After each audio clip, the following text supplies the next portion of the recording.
Did you pick that dress out of someone's trash? Patricia's voice sliced through the chandelier-lit dining room, her lips curling as she mocked Maya Jackson, a black woman seated among the wealthy Harringtons. They called her a charity case, sneering at her poverty and skin color. Patricia spilled red wine on Maya's thrift store dress, laughing. I mistook you for the help.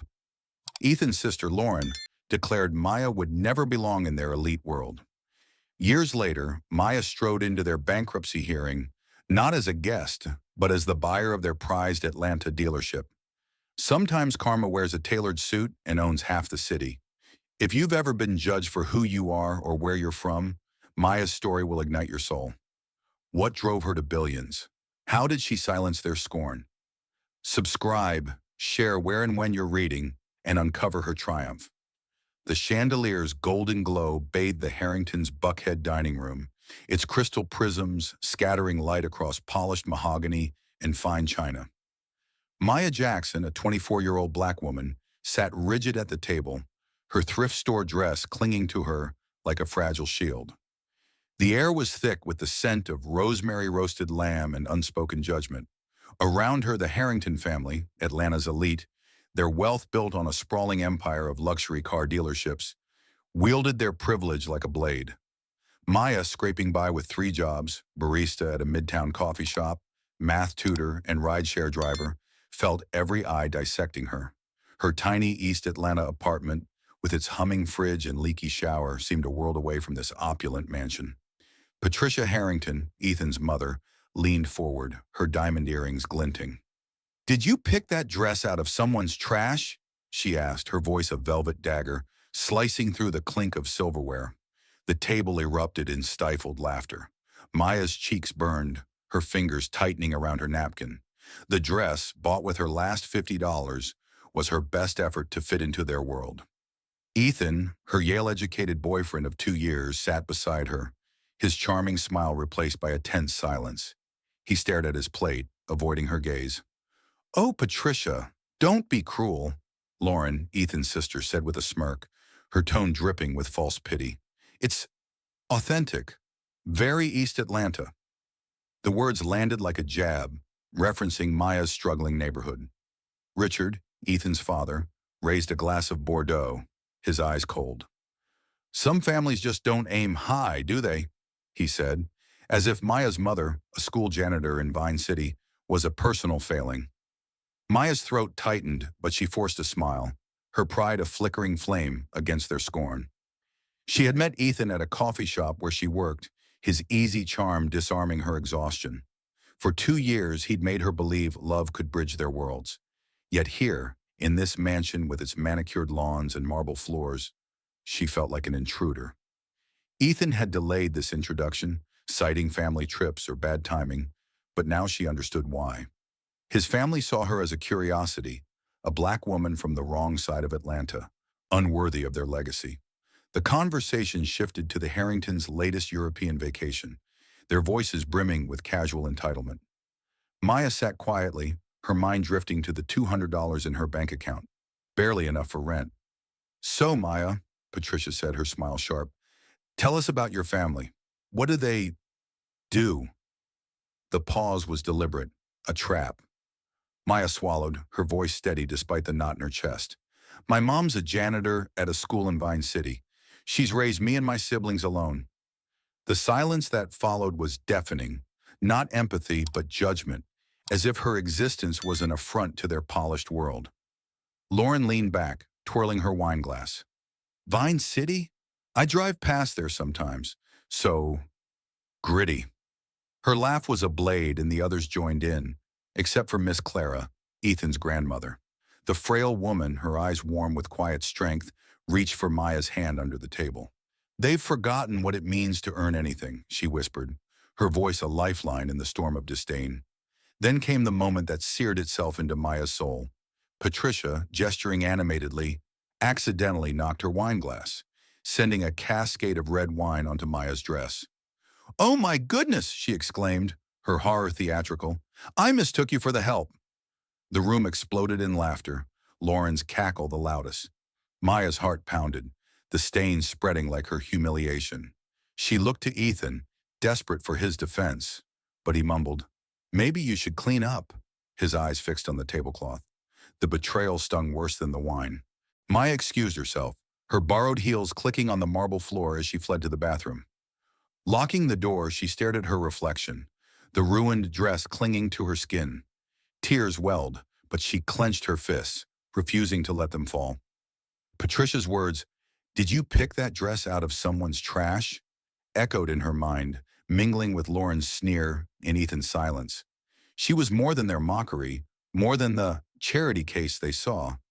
Her mother's tireless work, her endless shifts, were not weaknesses, but badges of survival.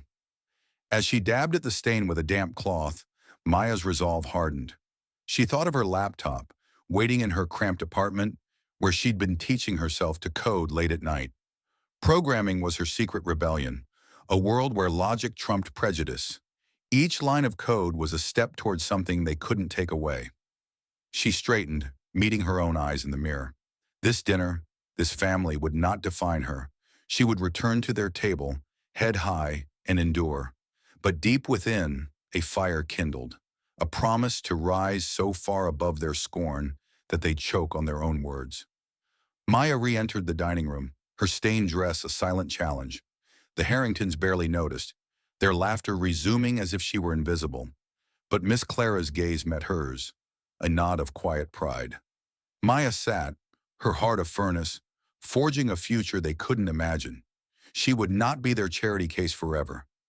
Maya's stained dress clung to her like a badge of defiance as she sat back at the Harringtons' dining table, the chandelier's light casting harsh shadows. The laughter had subsided, but the air remained heavy with judgment, each glance from the family a reminder of her place, or lack thereof, in their world. She forced her spine straight, her eyes meeting Miss Clara's, whose quiet nod felt like a lifeline. The older woman's warmth was a stark contrast to the cold elegance of the others, who resumed their chatter about yacht clubs and European estates as if Maya were a ghost among them.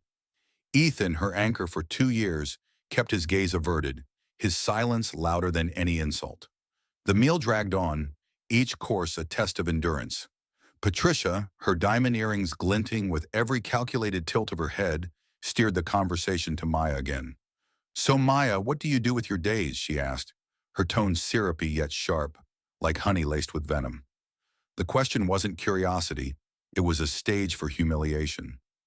Maya's voice, steady despite the knot in her chest, replied, "I work at a coffee shop, tutor kids in math, and drive for a rideshare app." Lauren, Ethan's sister, let out a theatrical gasp. "3 jobs? That's so industrious. Don't you ever get tired?"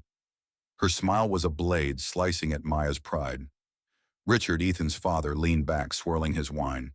"Work ethic is admirable, but ambition matters more.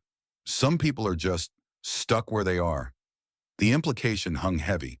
Maya, with her black skin and Vine City roots, was destined for less. She felt Ethan shift beside her, but he said nothing, his cowardice a fresh wound.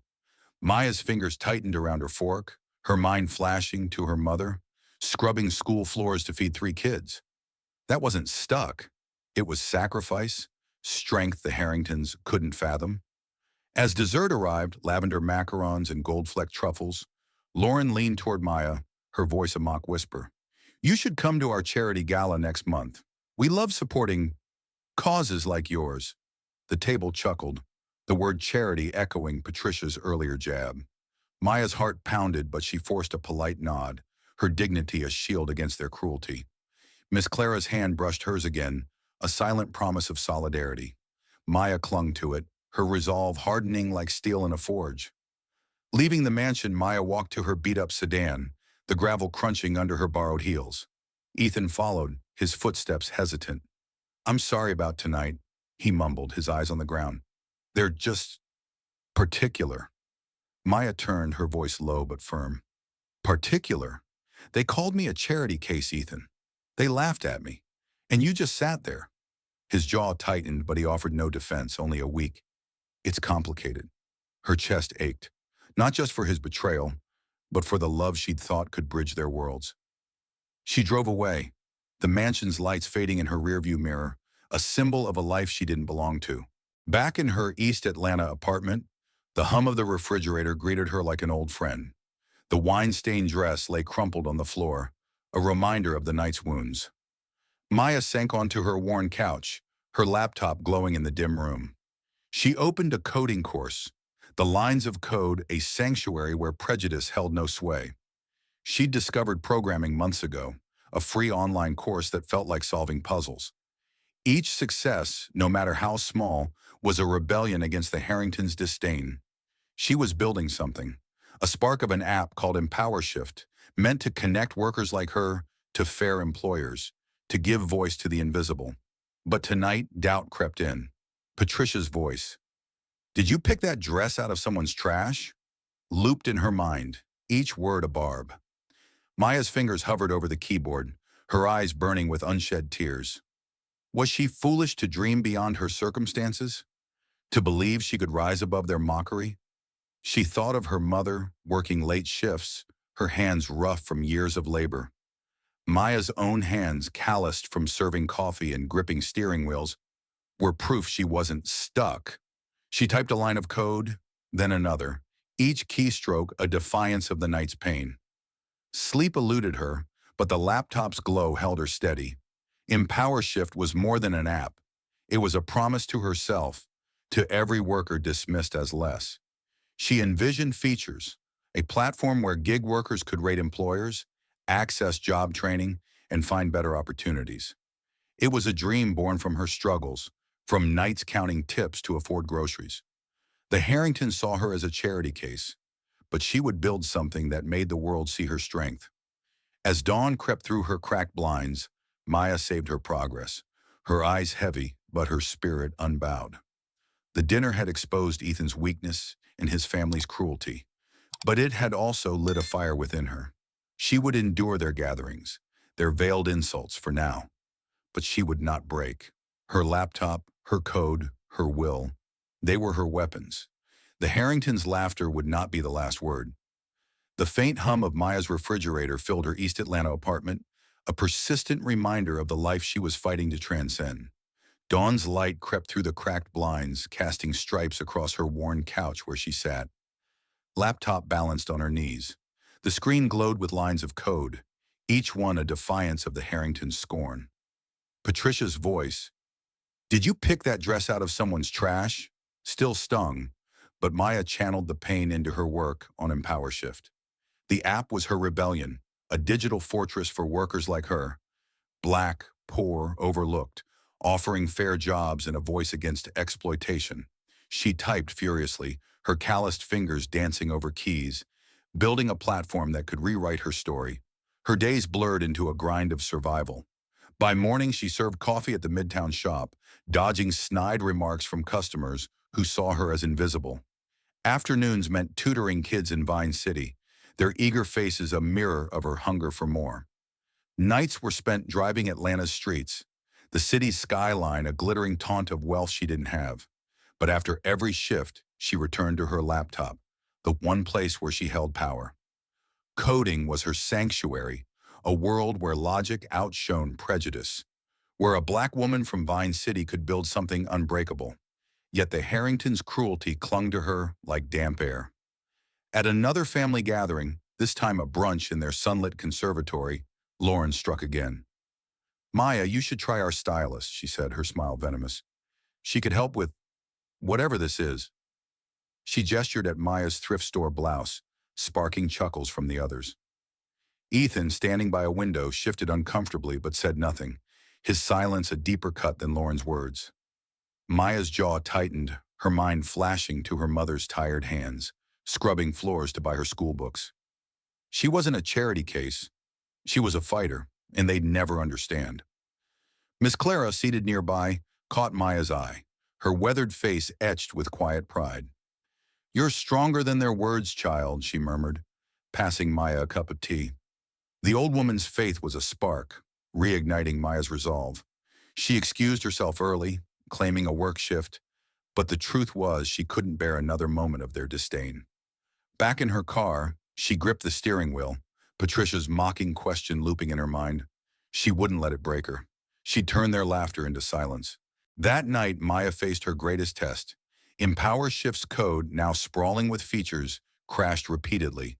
She'd been awake for 36 hours, her eyes burning, her coffee cold. The app was meant to let workers rate employers, access training, and find better jobs.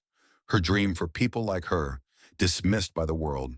But a bug in the interface refused to budge. "I'm not good enough," she whispered, her voice cracking in the dim apartment.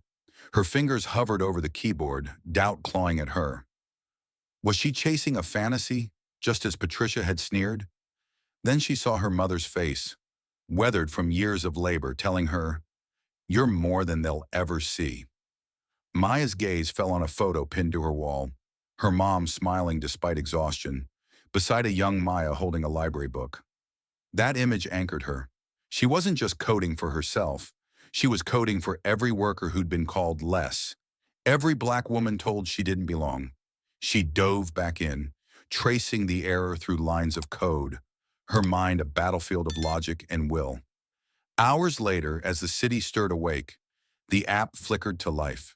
A test run showed workers' ratings displayed perfectly, a small victory that felt monumental. Maya's chest swelled, tears pricking her eyes, not of defeat, but of defiance. She saved her work, her fingers trembling with exhaustion and pride. Empower Shift was no longer a dream. It was real, growing, a testament to her strength. But Ethan's distance grew colder. He texted less, his excuses flimsier. Family stuff, he'd say, avoiding her calls. Maya sensed the Harringtons' influence tightening around him, their prejudice poisoning what they'd built. At a rare dinner together, away from his family, she confronted him. "Why don't you stand up for me, Ethan?" she asked, her voice steady but raw. He looked away, his jaw tight. "It's not that simple, Maya. They're set in their ways." His words were a knife, cutting through her hope. She saw it now.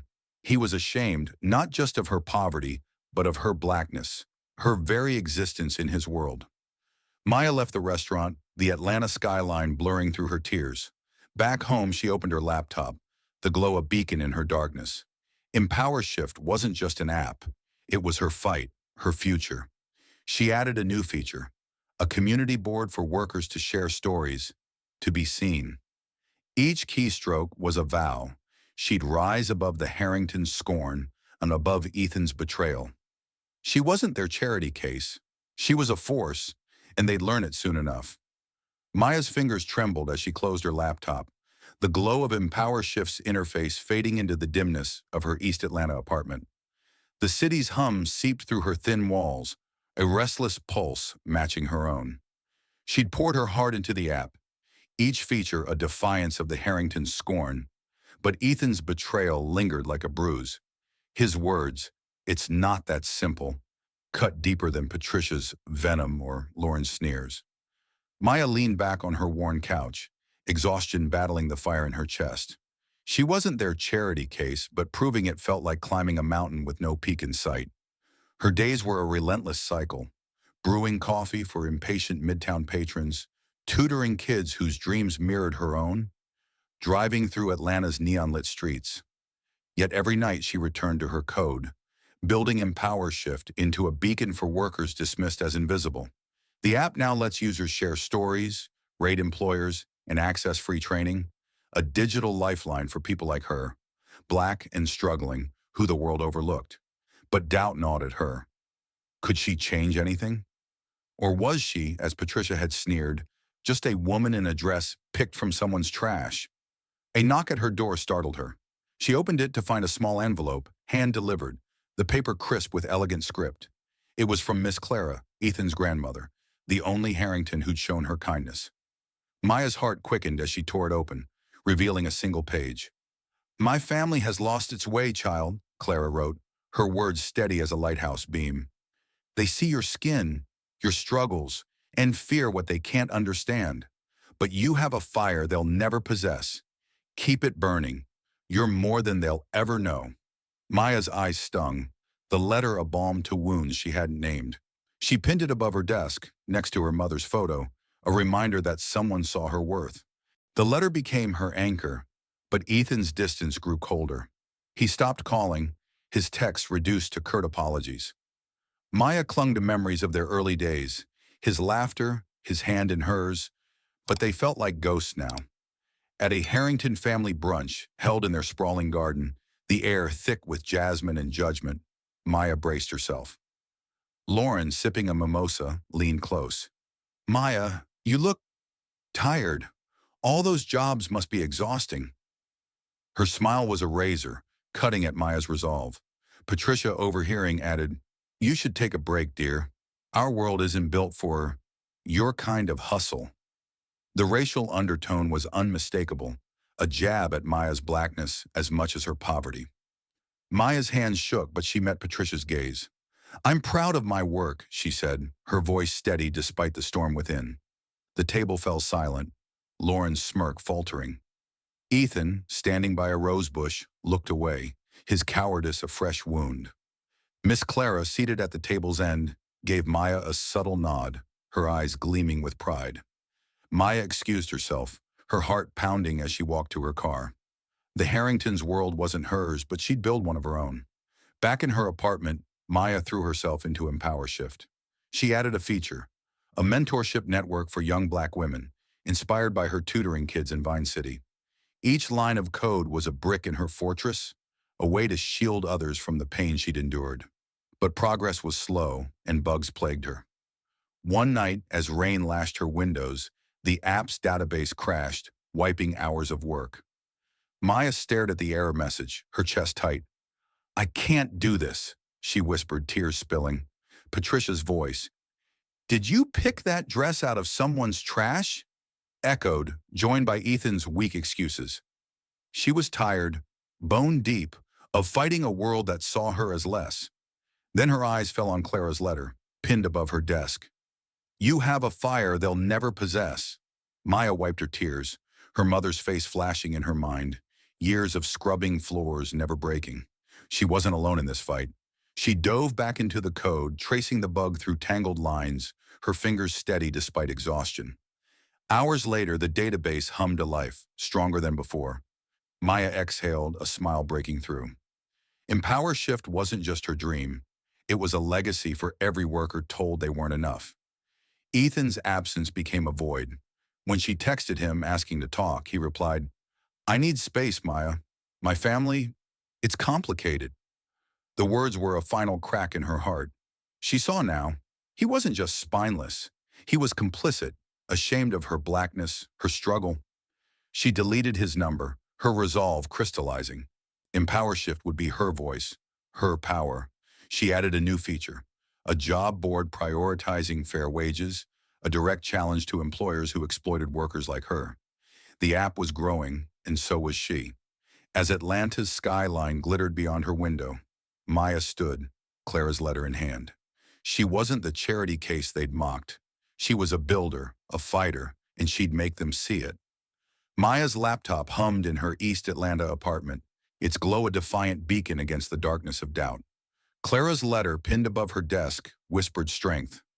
You have a fire they'll never possess.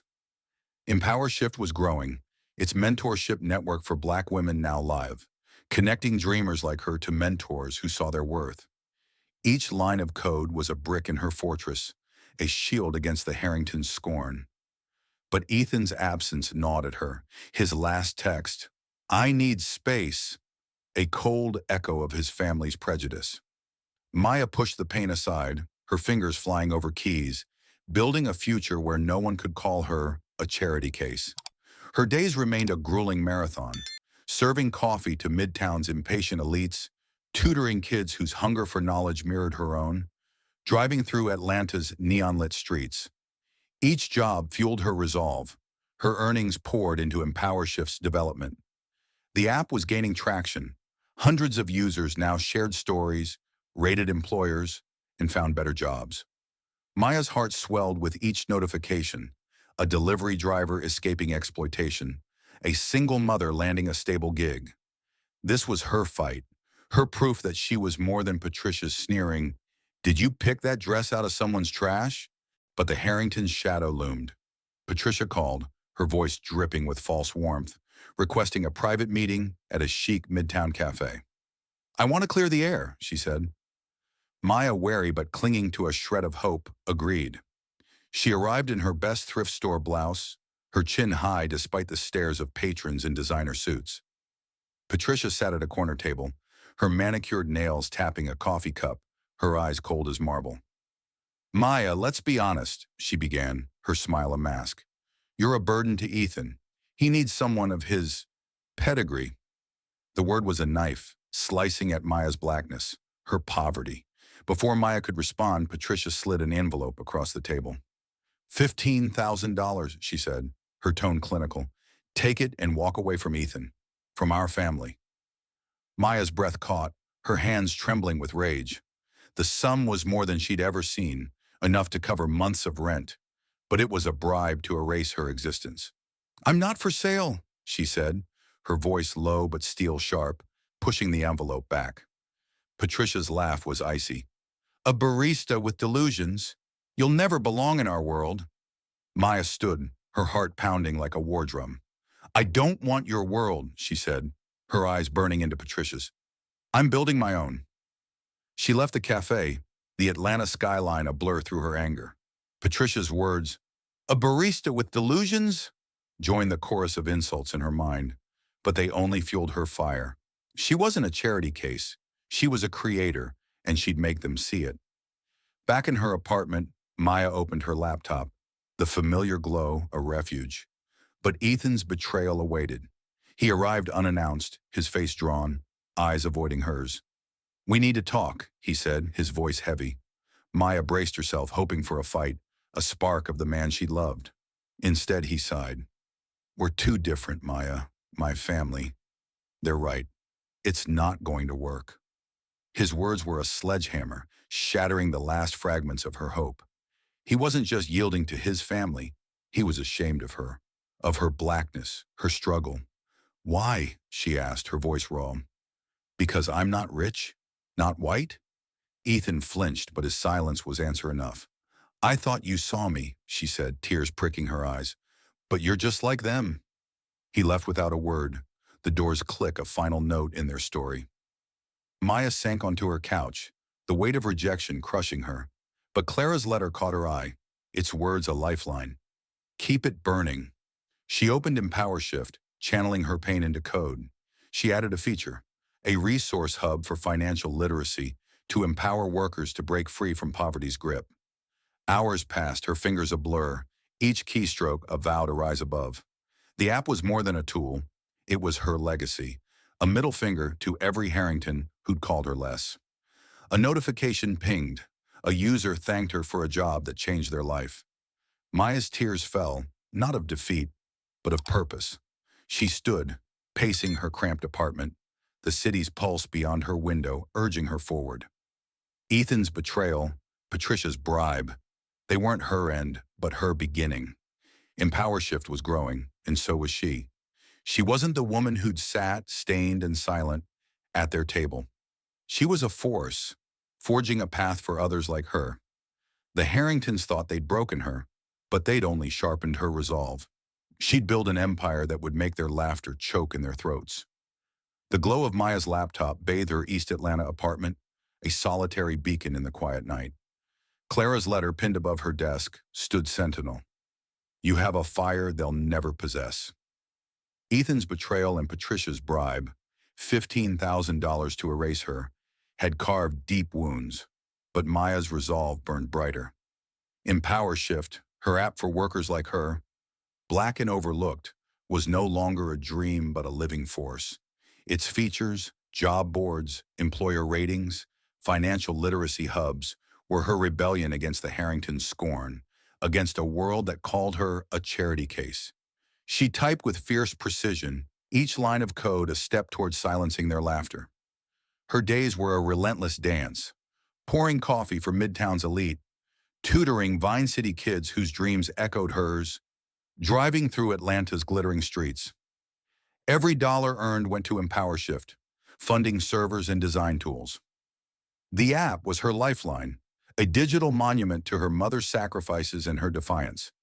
Users were trickling in, delivery drivers, retail workers, single parents, each sharing stories of exploitative bosses and newfound hope. A notification pinged. A user thanked Maya for a job that paid rent. Her heart swelled. The pain of Ethan's "we're too different" fading against this proof of her impact. Maya launched Empower Shift with no budget, just grit and a prayer. Within a week, 500 users joined, their stories flooding the community board. By the third month, 5,000 workers used it daily, rating employers, accessing training, and finding better jobs. A post on X went viral.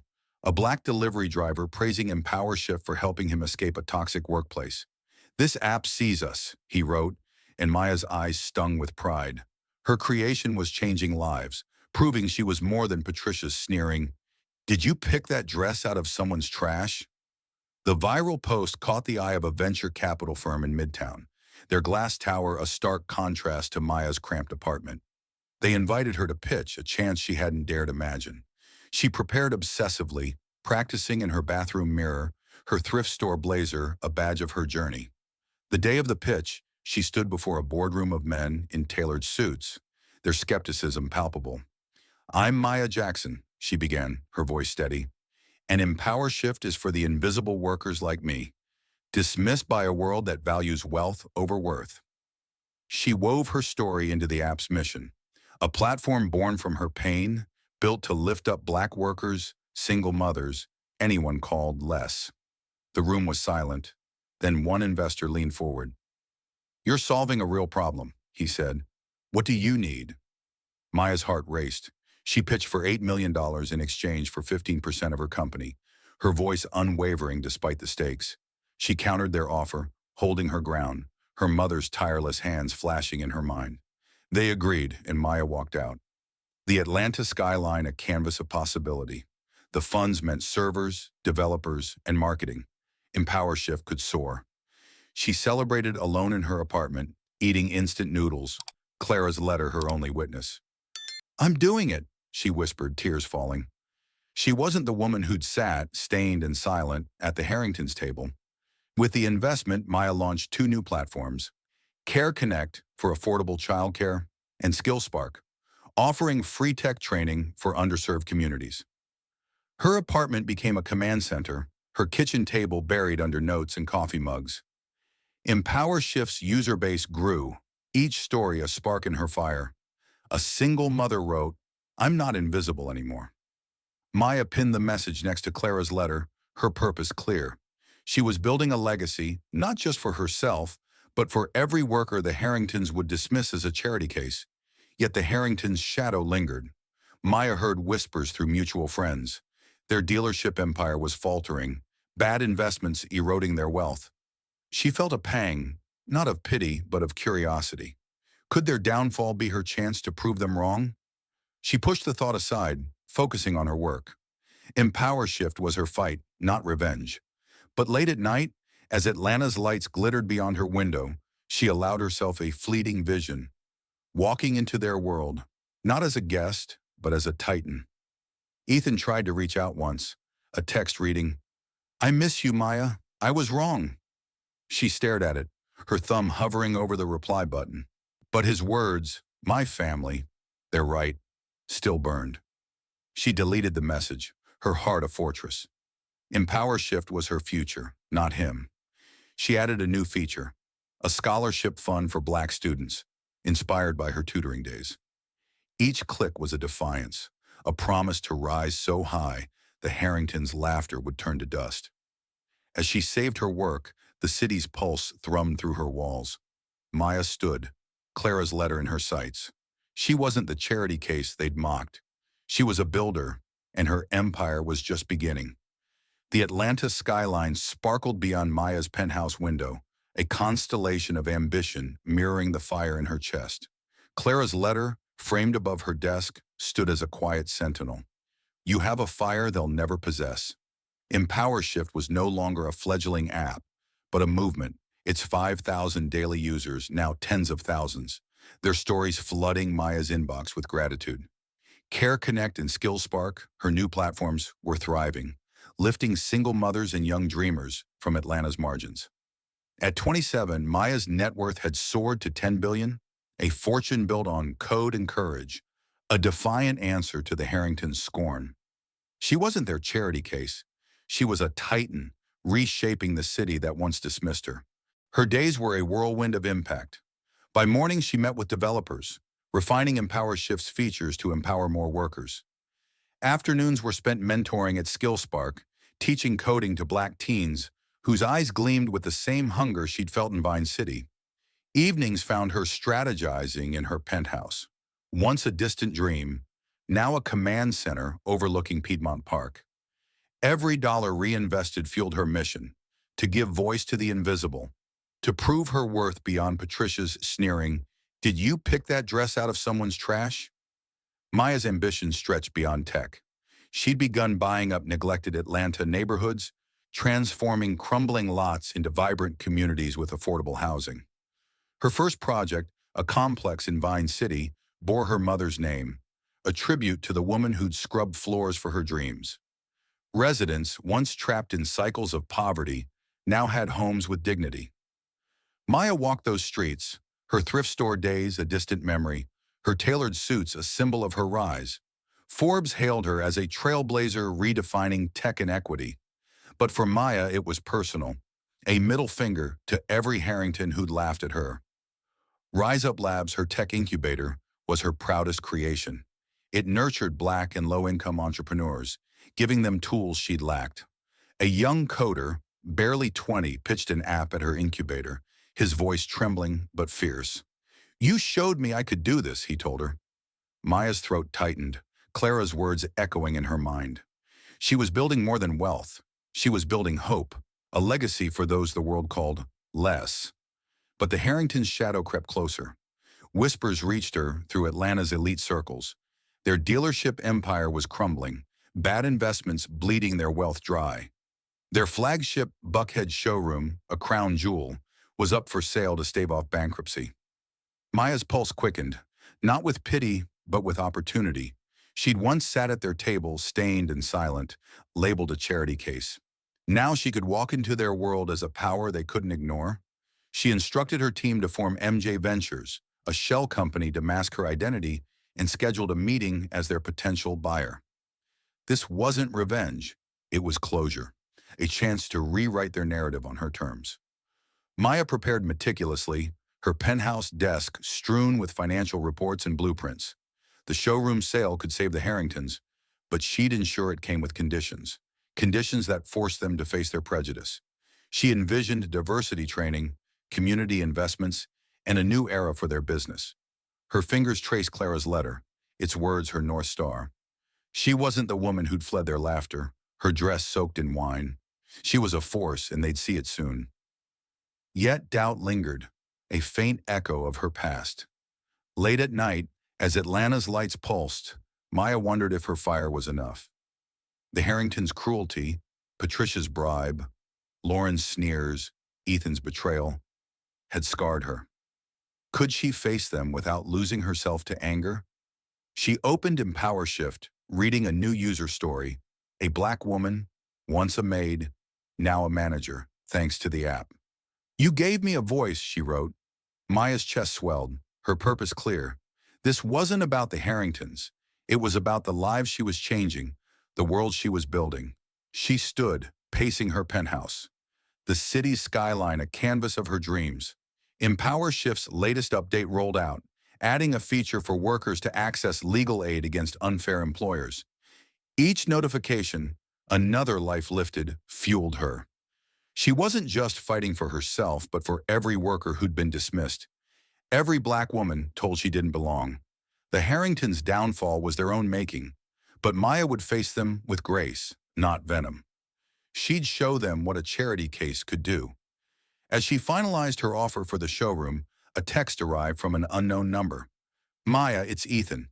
Can we talk?" Her heart skipped, but she deleted it, her resolve ironclad. Ethan's world was behind her.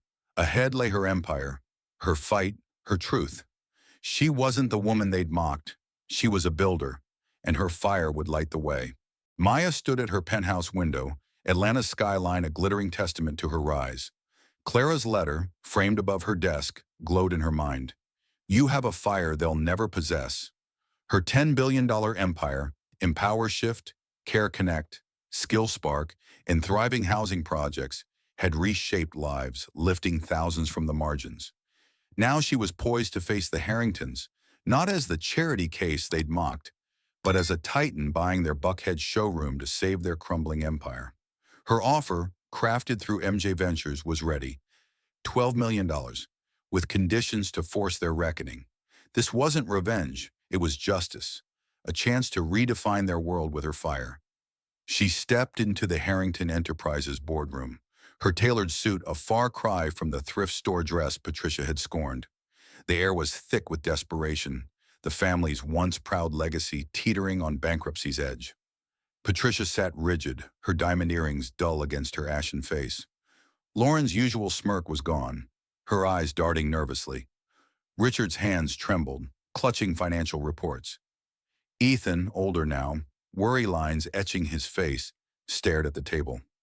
Maya's heart flickered, not with pain, but with resolve. She was no longer the woman stained by their wine, silenced by their laughter. "I'm here to discuss your showroom," Maya said, her voice calm but commanding, placing her briefcase on the polished table. She took the head chair, a silent claim of power. Patricia's gasp broke the silence. "Maya?" she whispered, her voice cracking.